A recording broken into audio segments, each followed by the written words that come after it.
जीवन वृतांत जगत गुरु श्री गुरु नानक देव जी 5 अगस्त 2025। द्वितीय अध्याय गुरु नानक देव जी की प्रथम उदासीन यात्रा।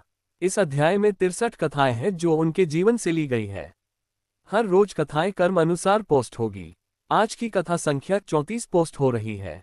कंपाइल्ड बाय स्कडेवान, पाखंडी साधु, पुरी, उड़ीसा। श्री गुरु नानक देव जी एक दिन पुरी नगर में समुद्र तट पर विचरण कर रहे थे कि एक साधु मदारी की तरह मजमा लगाकर ऊंचे स्वर में किसी अज्ञात दृश्यों की झलक प्रस्तुत कर रहा था। कौतूहलवश गुरुदेव तथा उनके साथी भाई मर्दाना भी उस भीड़ में वहीं खड़े होकर उस साधु का भाषण कमेंट्री सुनने लगे, जिसने आंखें मूंद रखी थीं।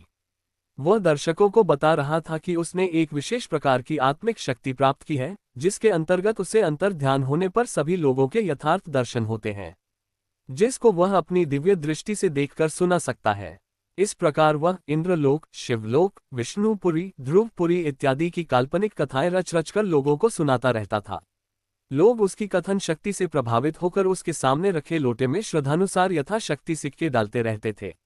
वह आंखें मूंदकर स्वांग रचते हुए काल्पनिक कहानियां कुछ इस प्रकार सुना रहा था। ढोंगी साधु, मुझे इस समय विष्णुपुरी के दर्शन हो रहे हैं। भगवान विष्णु जी सर पर आसन लगाए हैं। इस समय उनको नारद जी मिलने आए हुए हैं। वह उनसे विचार विमर्श कर रहे हैं कि भगवान जी ने अभी अभी किसी कारणवश लक्ष्मी माता जी को बुला भेजा है, अतः वह पधार रही हैं, इत्यादि इत्यादि। जन साधारण काल्पनिक दृश्यों को वास्तविक जानकर बहुत प्रभावित हो रहे थे कि तभी गुरुदेव ने सभी जन समूह को चुप रहने का संकेत किया तथा भाई मर्दाना जी को वह लोटा सामने से उठाकर साधु के पीछे रखने को कहा। भाई जी ने चुपके से ऐसा ही कर दिया। जब कुछ समय पश्चात साधु ने आंखें खोली तो वहां पर अपना लोटा न देखकर बहुत घबरा गया तथा पूछने लगा कि मेरा लोटा किसने उठाया है? कौन है जो साधुओं के साथ मस्करियां करता है? तब गुरुदेव ने कहा, आप नाराज न हो, आपको तो दिव्य दृष्टि मिली हुई है, अतः आप स्वयं अंतर ध्यान होकर अपना लोटा ढूंढ ले, क्योंकि वह तो इसी मातलोक में ही है, वह किसी दूसरे लोक में तो पहुंच नहीं सकता। ये तर्क सुनकर ढोंगी साधु बहुत छटपटाया, क्योंकि वह इस समय पुनर्तः चुंगल में फंस चुका था। अब उसे कुछ कहते नहीं बन रहा था, अतः वह सभी जनसमूह को कोसने लगा। ये देखकर सभी लोग हंसने लगे कि अब साधु बाबा की पोल खुल गई थी, अतः उसके ढोंग का अब पर्दाफाश हो चुका था। उपयुक्त समय देखकर गुरुदेव ने कहा, साधु बाबा क्यों ढोंग रचते हो? तुम्हें तो अपने पीछे पड़ा हुआ लोटा भी दिखाई नहीं देता, परंतु बातें करते हो इंद्रलोक, विष्णु लोक की, जिनका की अस्तित्व भी नहीं, केवल तुम्हारी कोरी कल्पना मात्र है। सत्य का एहसास कर ढोंगी साधु बाबा बहुत लज्जित हुए तथा उसने तुरंत स्वीकार कर लिया कि यह ढोंग तो मेरी जीविका का साधन मात्र है। वास्तव में मुझे कुछ भी दिखाई नहीं पड़ता, मैं तो काल्पनिक कहानियां सुनाने का अभ्यास किए रहता हूँ। तब गुरुदेव ने उसे उपदेश दिया कि केवल अपनी जीविका के लिए आध्यात्मिक जीवन को मिथ्या कहानियों का प्रचार कर नष्ट न करे।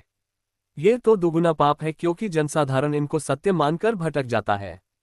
अरवी तमीटही नाक पकड़ी ठगन कौ संसारो रहाओ, आंत से ती नाकू पकड़ी सूझते तिनी लोआ, मगर पाछे कुछ न सूझे इहू पद्मु अलोआ।